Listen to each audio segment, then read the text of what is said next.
Okay, I think it's going. So, first, I just want to get some background information. Background on me, Yeah, where were you born and where did you grow I was up? born here in Beaufort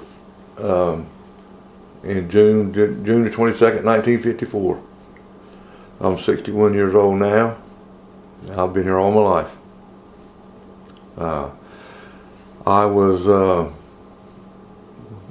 sports nut right from the start. I played everything, and I played a lot of sports at East Carteret and did well. I got awards every year. Baseball was probably my favorite sport, but my weakest sport. I mean, I wasn't a really good baseball player. My eyes were bad, and my glasses at that time, they were, I don't know if you remember back, little black rim glasses. They were a little tiny and you can't see nothing. So I couldn't see the ball well. But when we changed to softball, when I first graduated out of high school, I got a bunch of guys wanting me to play softball, and I said, I'm not really interested in it. I'm doing other things right now, but I went, and just as soon as I started playing, I was hooked. So that was probably in 73 or 74. I graduated in 72, and I played softball right on up till I was about 56.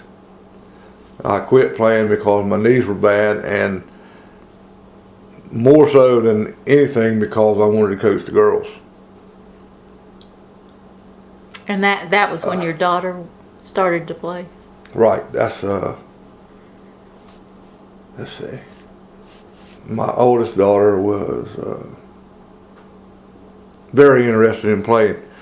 And she ended up being one of the better slow pitch pitchers at East Carteret.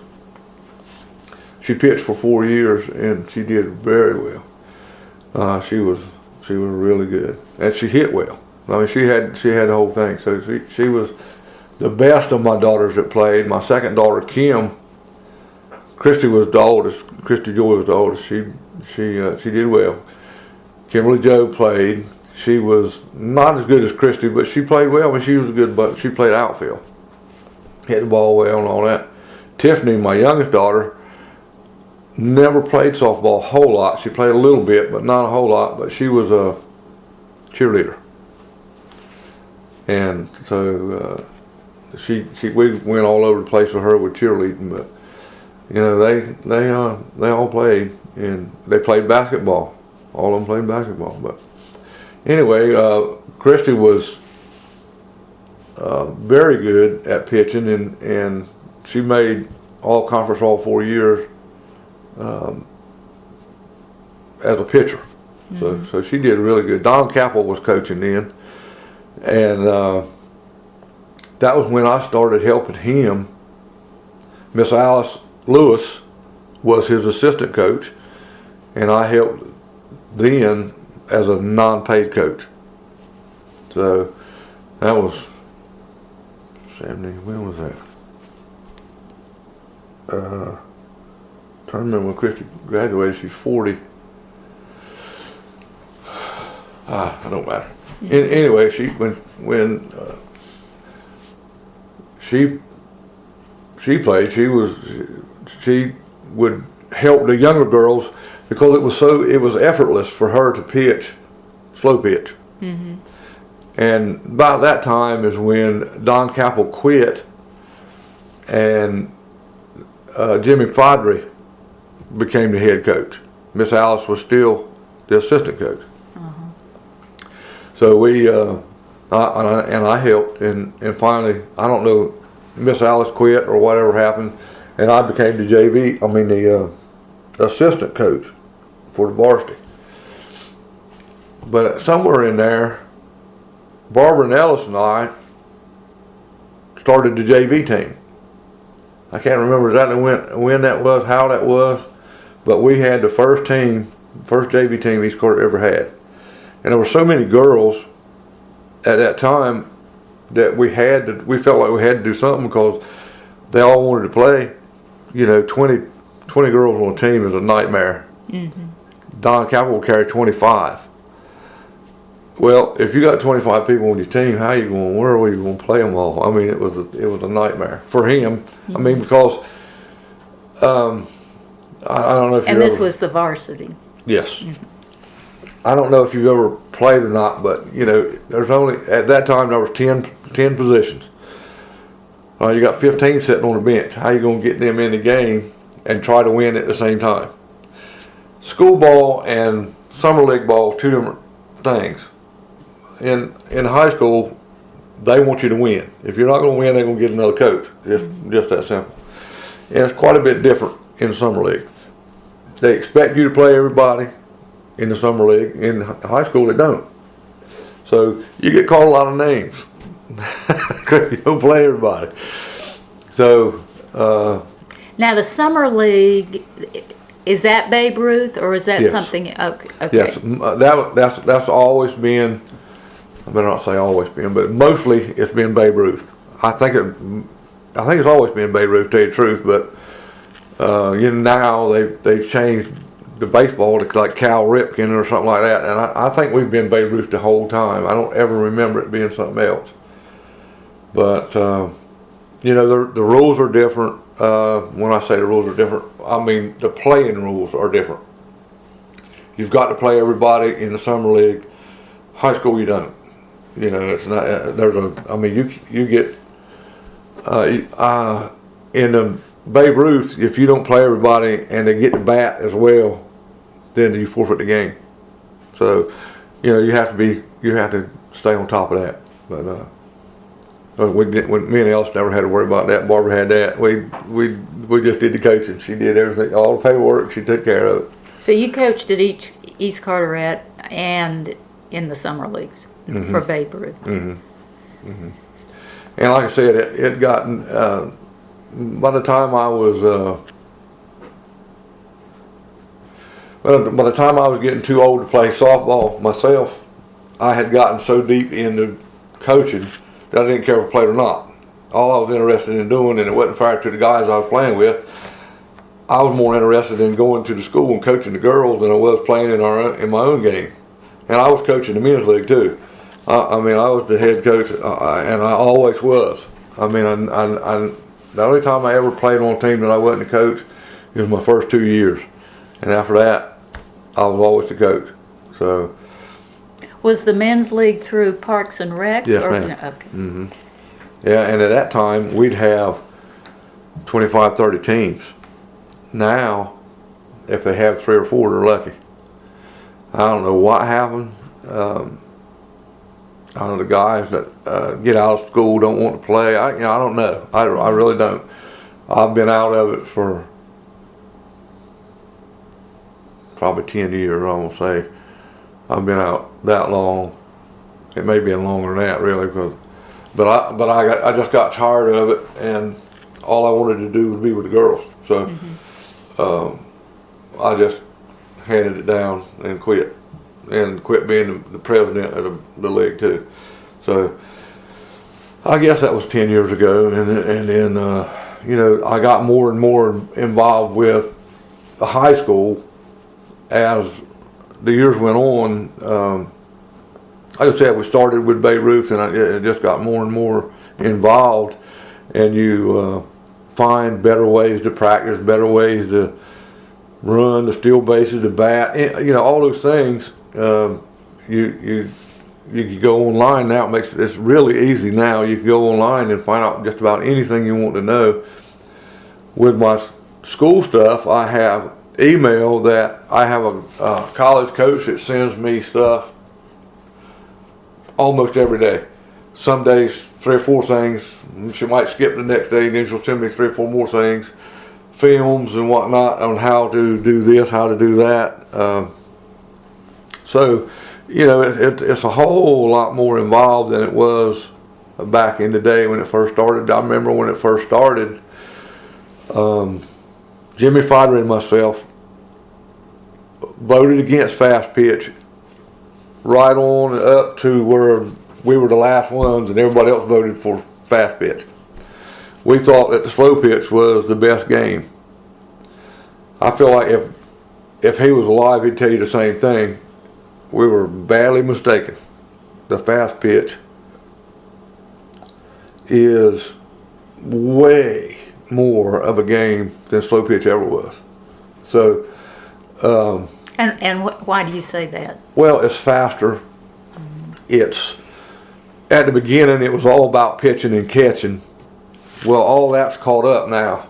Pitching and catching is not that. If you don't have a team, you're not going to win. Pitching and catching alone is not going to get you through now, where it used to. It would. At the beginning, it would. You know, we were fortunate. Beginning of fast pitch. Yeah, I can't remember what year that was, but the first two pitchers we had were Laurel Guthrie and Brooke Willis. Both of them were very good. In fact, it was like we didn't have to do anything. We didn't think at the time. Like I said, the fast pitch was brand new, and we didn't really know how to coach it. A lot of things were very similar to slow pitch, but a lot of things are not. So we just got fortunate and had two girls that could really throw fast pitch, and we dominated. For 4 years we dominated, and then when they graduated, it just kept getting better and better and better. Well, pretty much the down east and East Carteret have dominated softball. I'm going to ask a really stupid question. Is fast pitching overhand? No, ma'am, it's underhanded. Okay. So what is the difference between fast pitch and slow? Well, slow pitch, you have to throw a 10-foot arch. It has to be more than 3 foot, no more than 10 foot. So it's like a rainbow coming in, and it's slow. Of course, you can throw all kinds of pitches, knuckleballs. Every once in a while, you can get away with what we used to call fast pitch. You could sneak it in. As long as it was over 3 foot, you could throw it, and it would be kind of hard and fast, and they wouldn't be ready for it, and you'd throw it right by them. Because slow pitch was, like 15 mile an hour or something like that, and you could throw that one in and get it by them. And so Christy my daughter was a master at that. Let's see. Once we started playing fast pitch, though, and we realized how much better. Well, for instance, you couldn't steal at all in slow pitch. Now you can steal, and that makes it so much more exciting a game.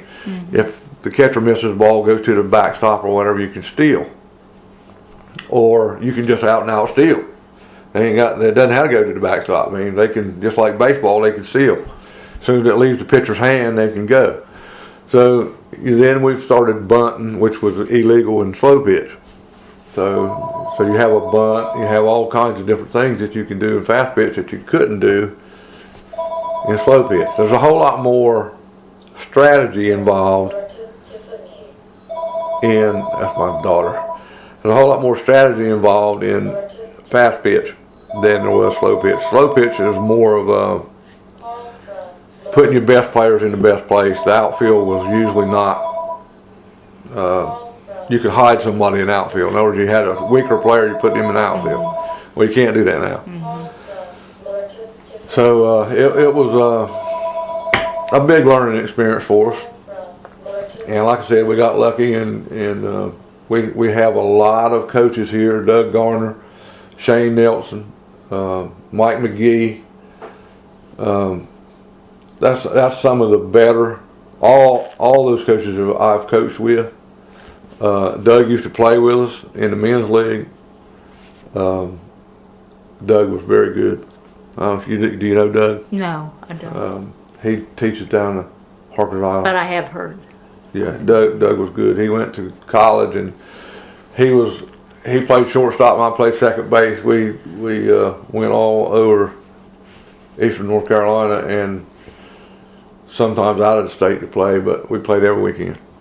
So that one. But that, like I said, that got to where it was old, and the girls meant more to me than the playing. So we got into that a whole lot. And Dougie got into the coaching thing too. Of course, he was a teacher, so he did baseball for a long time, and then I guess when his daughter started playing in the real little age group, he tried to switch over, and he eventually switched over to softball, and now he's a very good coach. And you know, there's a lot of differences in coaching girls and coaching boys. I was going to ask that. Yeah, there's a tremendous difference. You can say and do a lot of things to boys that you cannot say, and I'm not talking about bad stuff. I'm just just simply raising your voice.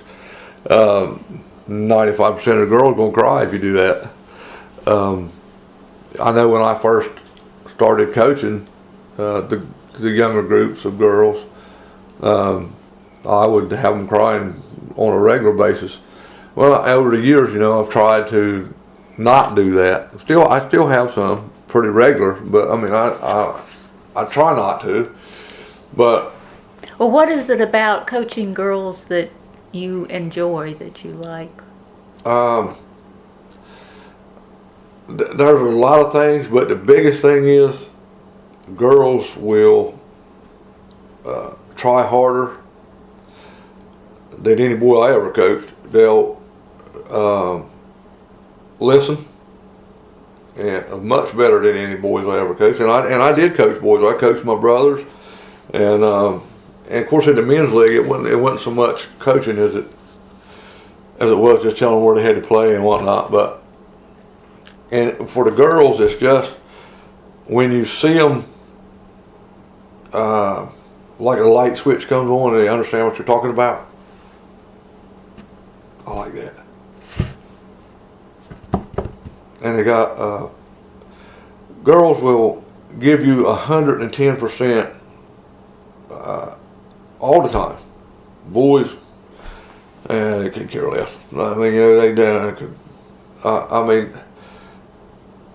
I talked to Chuck Lewis a lot. He's a good friend of mine, and he's we all have, as coaches, we all have the same problems with parents griping and fussing for their kid if not playing.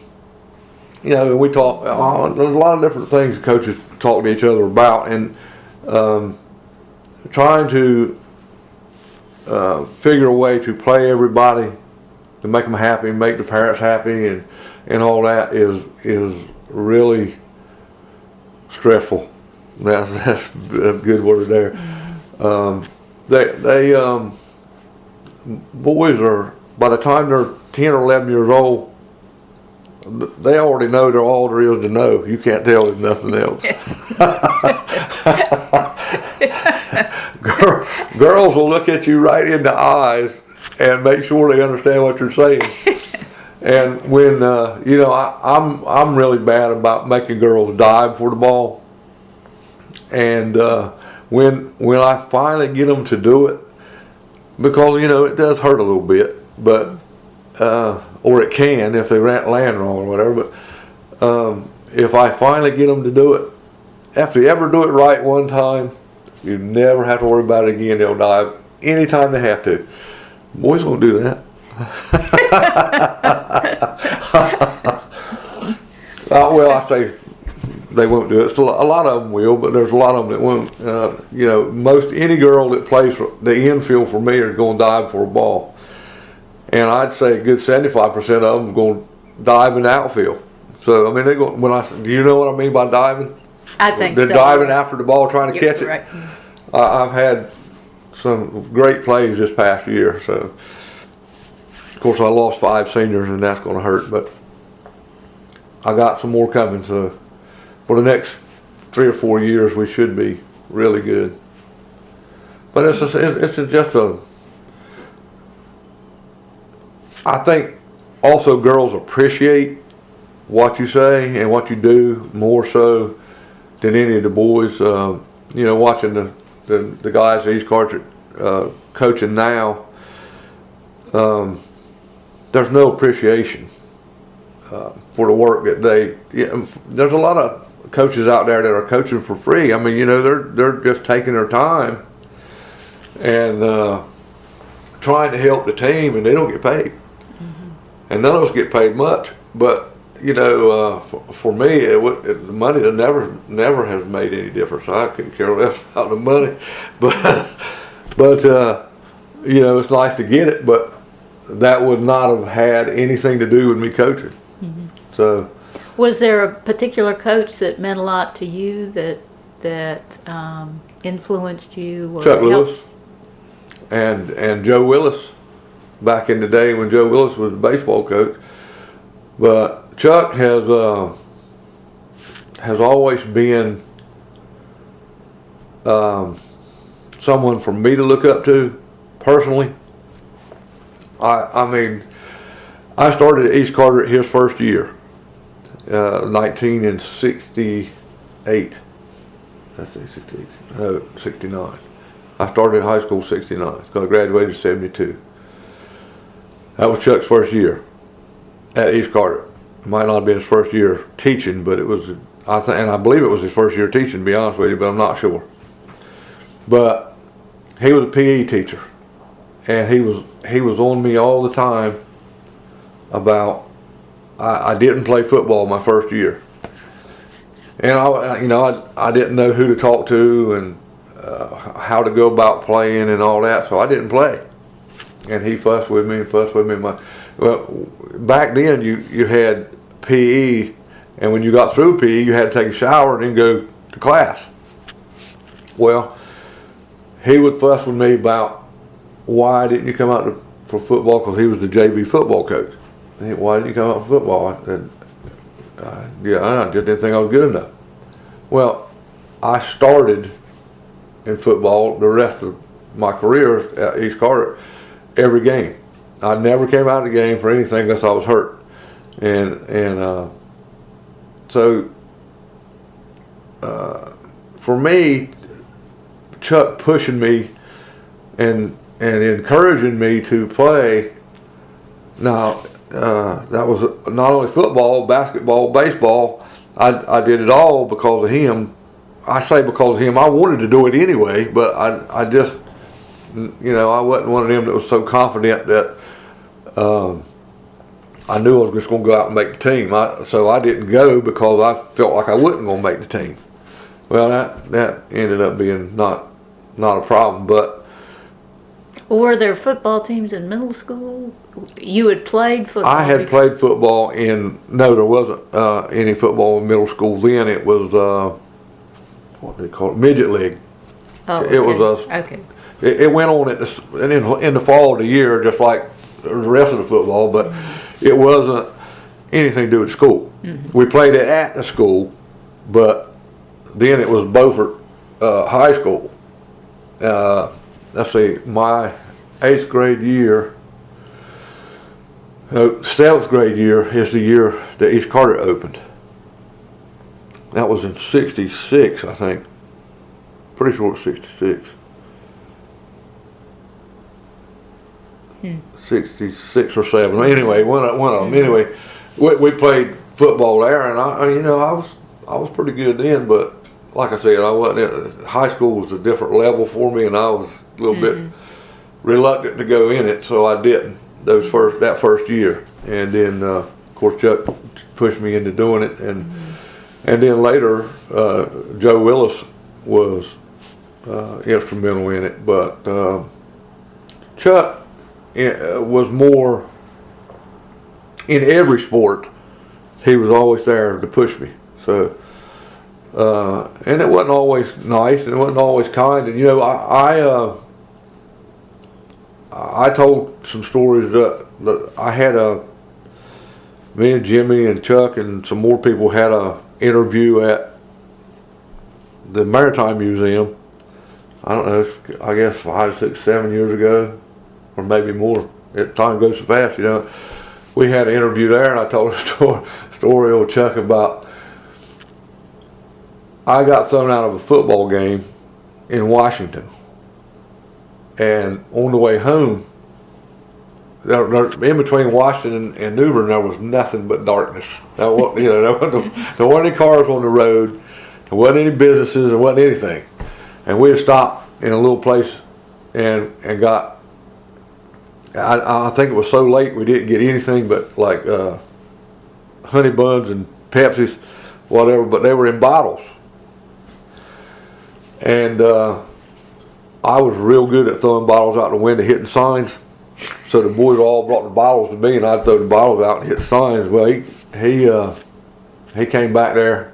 I was always sitting in the very back of the bus because I was hoping he wouldn't hear it, but he heard it. And he came to the back of the bus, and he said, "You boys throwing bottles out the window?" "No, sir." "Not us. We got better sense than that. We're not throwing a bottle." Well, the boys brought all the bottles that were left. Chuck's not, he wasn't stupid, but we thought he was.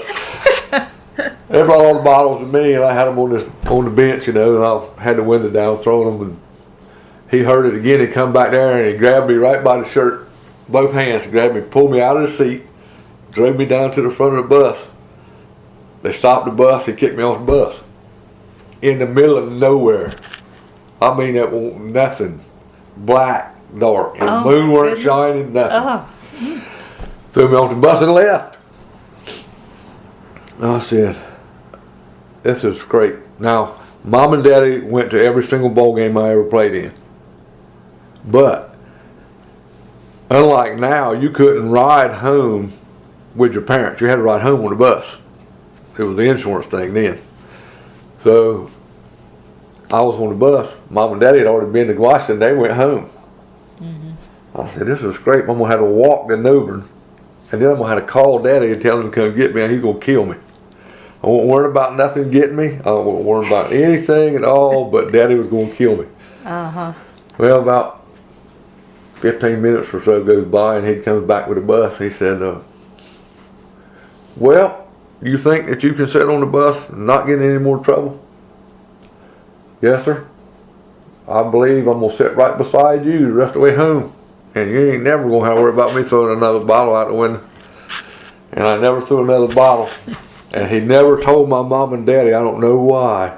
I think he was scared he'd go get in trouble. But back then it was different than it is now. He'd get locked up now if he did it. But he put me off that bus, and I'd never been scared in my life about Daddy killing me. Now I wasn't worried about anything else. But I got back on it, and I was the model citizen after that. But I mean, it was things like that I mean, I just thought that he walked on water more or less, and I knew I was wrong. I knew I was wrong. So, but anyway, he was instrumental in most of all of me of what I did, and back then, even way back then, he would always instill in everybody that you need to put back in what you're getting out, which meant to me coaching. So I'll put a lot back in. And it's probably not just coaching, but teaching lessons like he taught you. Life lessons. That's right. There's a lot of life lessons involved in sports. Whether people want to believe it or not, there's a lot of things that go on that you learn about, both teaching and from them teaching you. I mean, I'll learn things from my girls every year.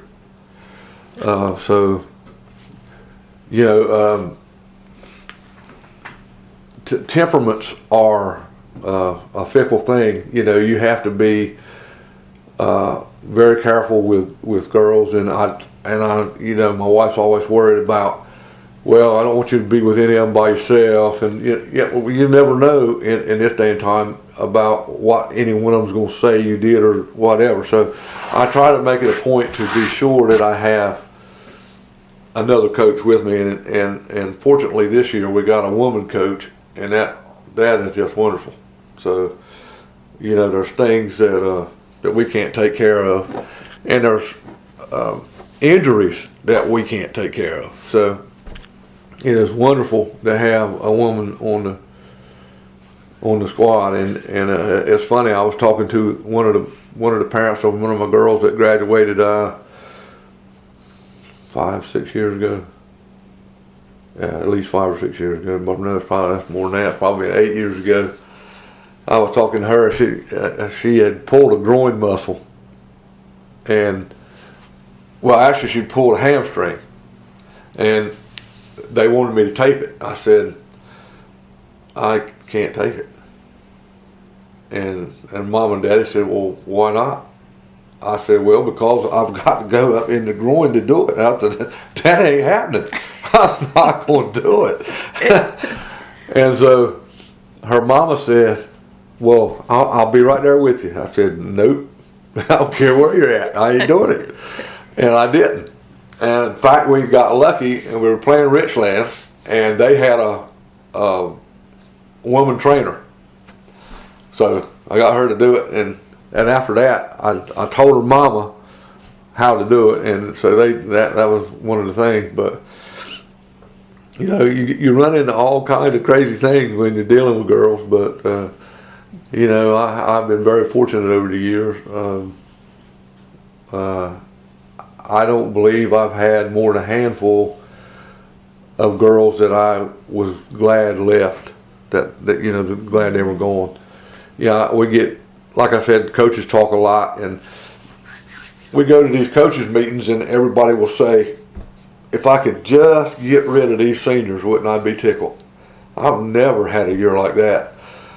I always said, I'd look at them and say, what are you talking about? Why would you want to get rid of your seniors? They're the best players you got. And they'd say, no, mine are not the best I got.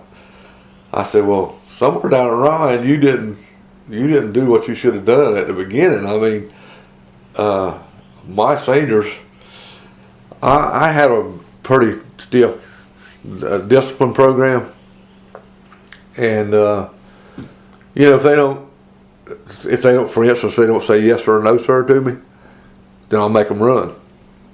Well, the seniors will take, because the seniors don't ever do it. They never mess up. You know, they always yes sir, no sir. And if they hear anybody else say yes, huh, what, something like that, they'll say yes, huh, what, sir. So, and when they have to run, because I'll make them all run, then the seniors will get around them and run with them and say, look now, you're going to learn to say yes or no sir, or it's going to be bad for you. So I've always had that to happen, so I've never really had much problem with any kind of discipline that I had. Had a little bit of problems with parents as far as that discipline program, but for the most part, parents are tickled to death where you get their children to say yes sir and no sir, because they don't do it to them. I tell you, some of the way the girls talk to their parents now bothers me. And if they're on the softball team, I can correct it, and I will.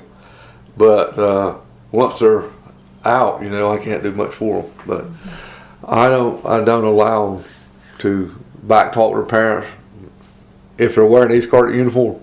No, you're gonna act like you got some sense. I don't let them scream and holler on the bus. I don't let them hang out the window, holler at boys when they see them on. I don't have none of that.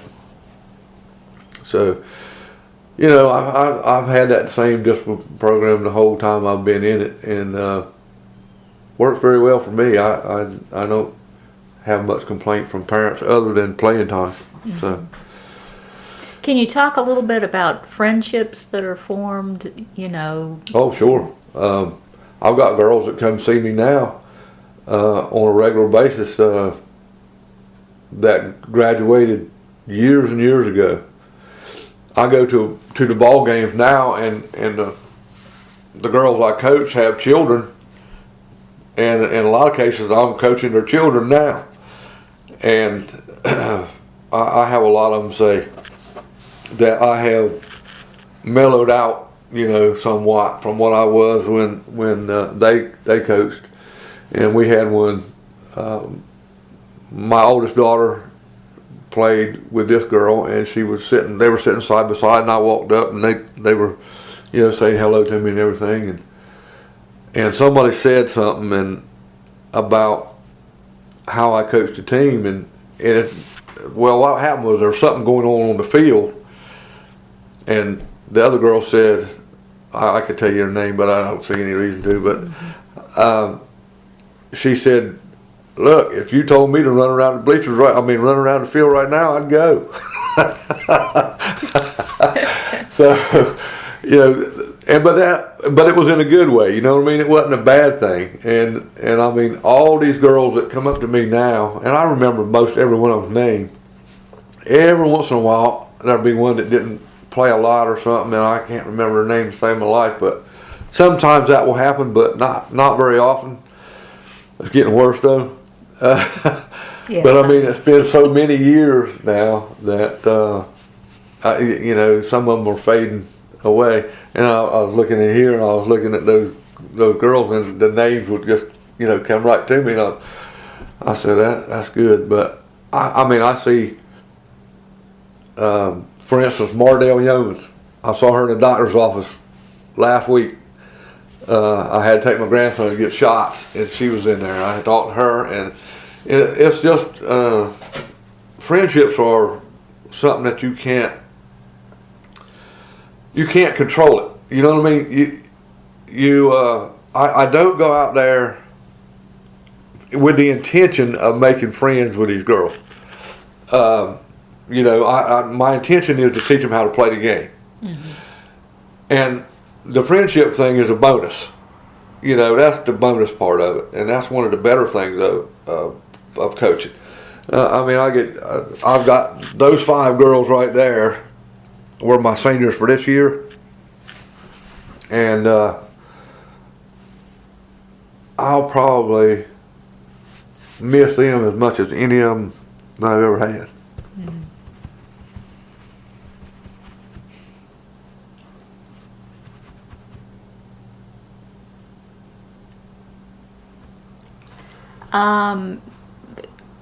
Can you talk about what the sport of softball has meant to Down East, to Beaufort, to Carteret County over the years? For Down East and Beaufort together, it has been a camaraderie type thing that when I was going to school, we disliked everybody down east because they were down east. Okay, because they had different teams. They had Smyrna and had Harkers Island, and we were Beaufort, and so we disliked them automatic. Well, when East Carteret started, those dislikes were still there, and it took a few years. I'm not going to say very many, because to be honest, once I went to East Carteret, I never hung around with the boys from Beaufort anymore. The boys from Harkers Island and Down East were the ones that I hung around with. They were the sports nuts like me, and that's what I did. I was always with them, and so those friendships certainly changed after they all started going to East Carteret. That was a tremendous difference. Now, playing together or playing against each other, it didn't make any difference. We came to love each other. We came to respect each other and enjoy playing with and against each other. So it was a way to bring the Down East people and the Beaufort people together. Certainly at a ballpark, and the respect of having like a Dallas Wayne that was a wonderful pitcher from Down East, and like David Simpson or somebody like that who the great players. Chuck Lewis was a great player. You could see that the parents even coming together and talking, and especially when it was an all-star team, that was more that was better, because everybody went and enjoyed being together, so it definitely brought everybody together. Now, what was the rest of the question as far as? Well, the question was, what did girls softball mean to Down East? Well, to me, it brings everybody together. I mean, it really does. I mean, there's people from, Atlantic, Cedar Island, everywhere you can, all down east, Martinsburg, Smyrna, everywhere there's a place down there. You bring all those girls together and those parents together, because the parents of girls are going to be to every ball game. 90%, at least 90%, every parent's going to be there. Boys, 50% maybe. So you get to know the parents of every kid. You get to know the grandparents of every kid. I mean, it's a tremendous boost to the community, and it's also when you go down there and you buy a hot dog, you buy a drink, whatever, you're supporting the effort that these coaches are making, and not just the coaches, but the people behind, like Barbara was behind the scenes doing all that paperwork so you could go out there and have a good time playing. Barbara took all the daggone, I don't like paperwork. Never had to do it. Barbara always did it. Ellis can't stand paperwork. He's just like me. Let me coach. You take care of the rest. And that's what we did. And like I said about Ellis earlier, Ellis is a great person. Most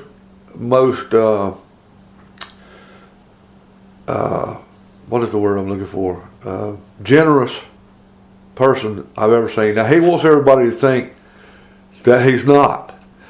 He wants everybody to think that he's mean, he's hateful, or he did when I was coaching with him. And he may not be that way now. I don't get to see him as much as I'd like, and we always mess when we see each other. But Ellis was hard to get to know when I was. But once we coached together that first time, it was not.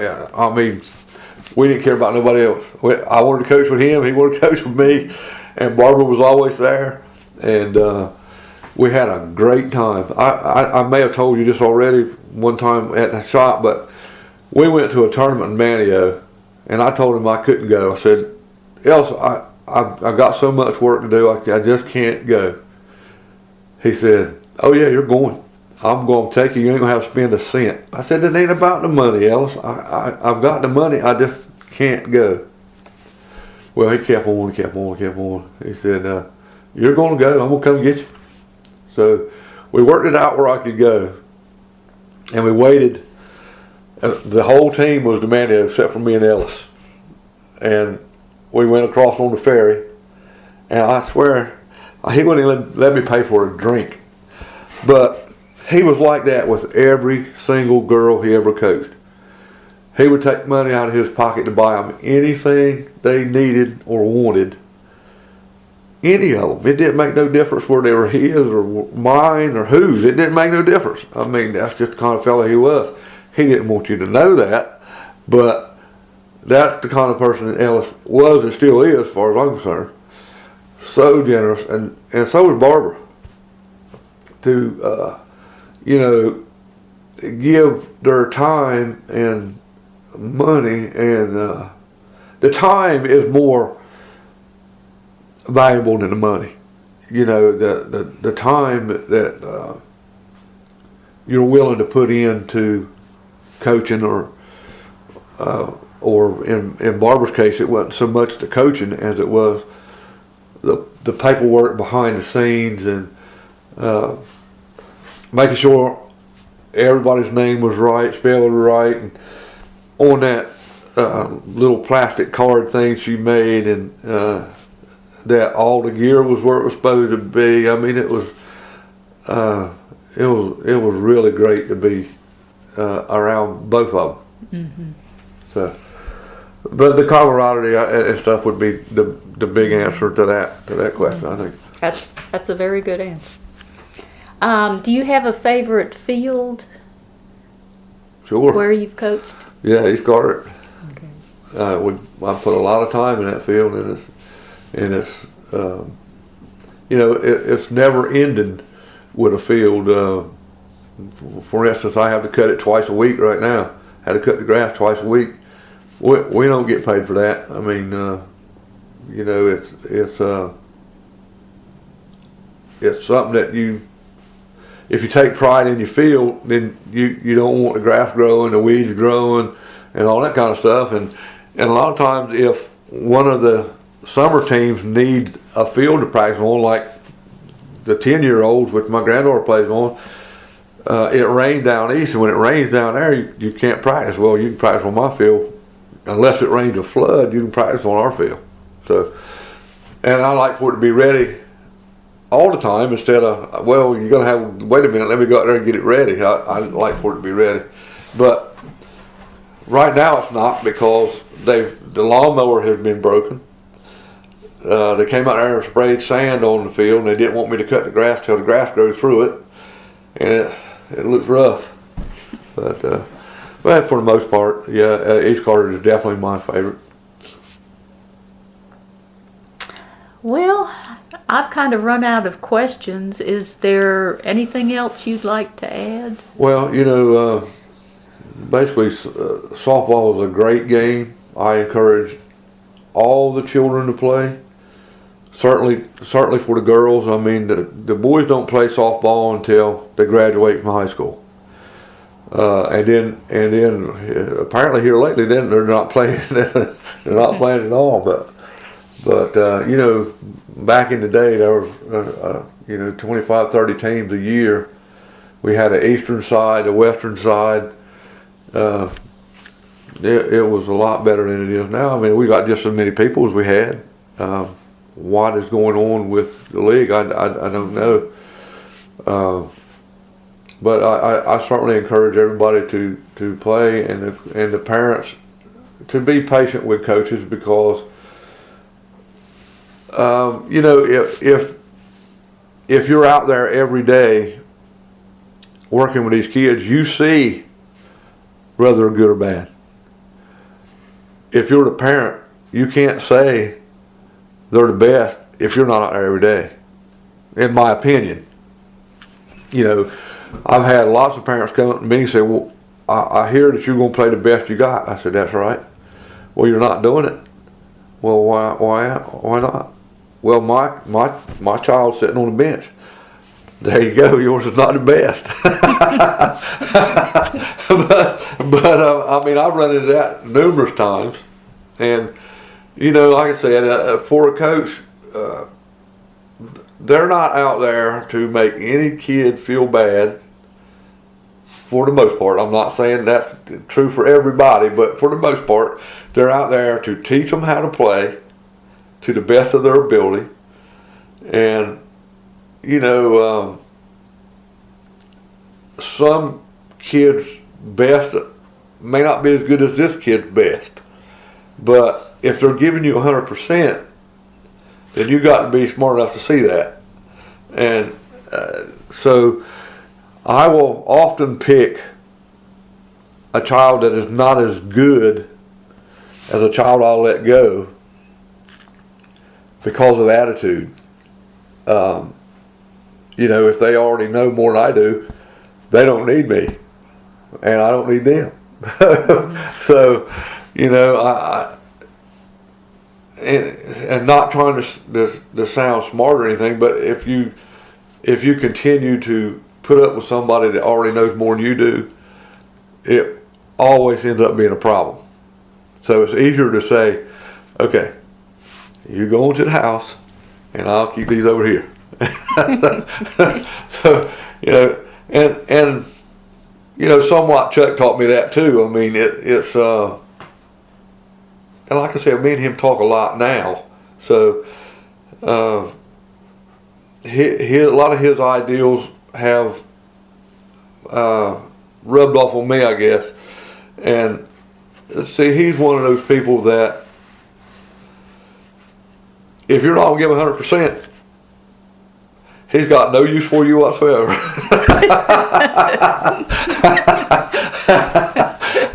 So it keeps you on your toes. Yeah, and I've gotten to the point where, you know, I hear things he says to different players in a given instance, and I will remember it, and a lot of times say the same thing in a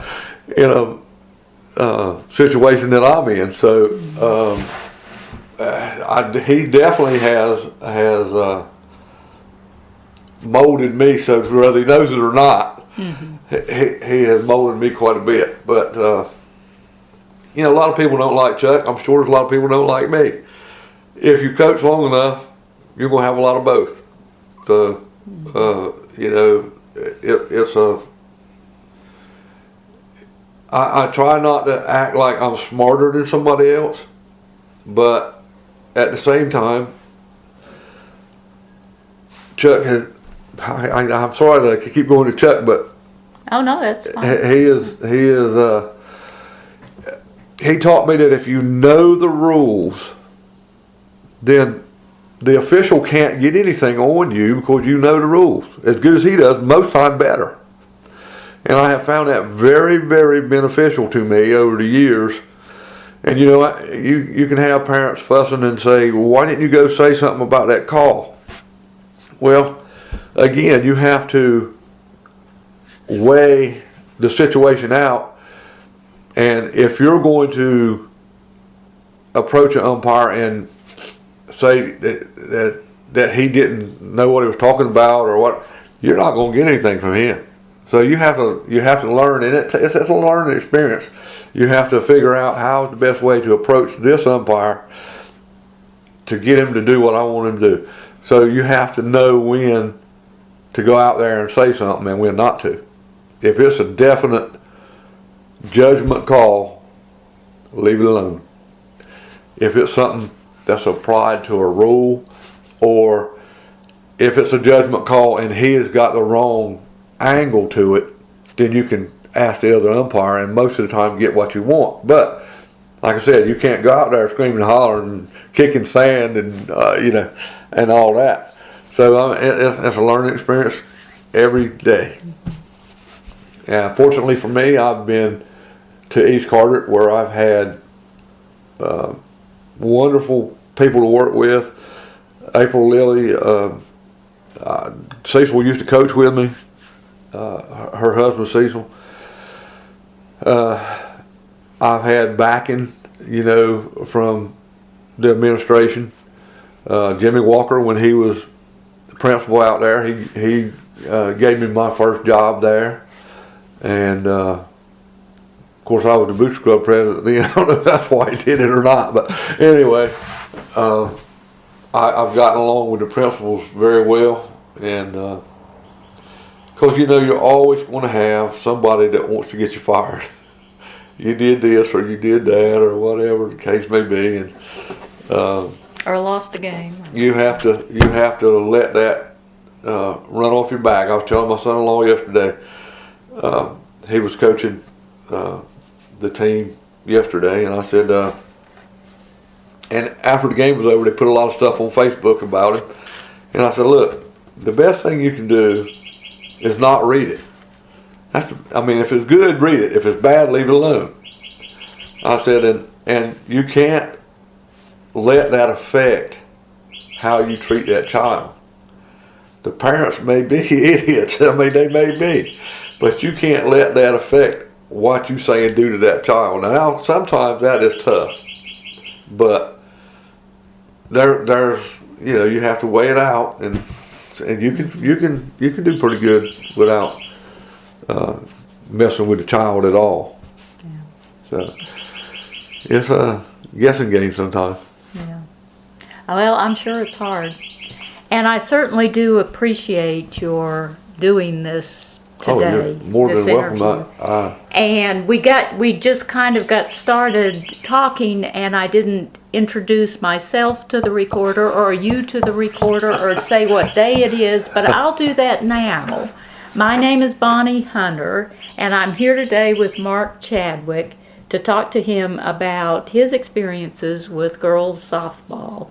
And today's date is June 30th, I think, 2015. Yeah. Thank you very, very much. Oh, you're so welcome. I mean, I could talk all night.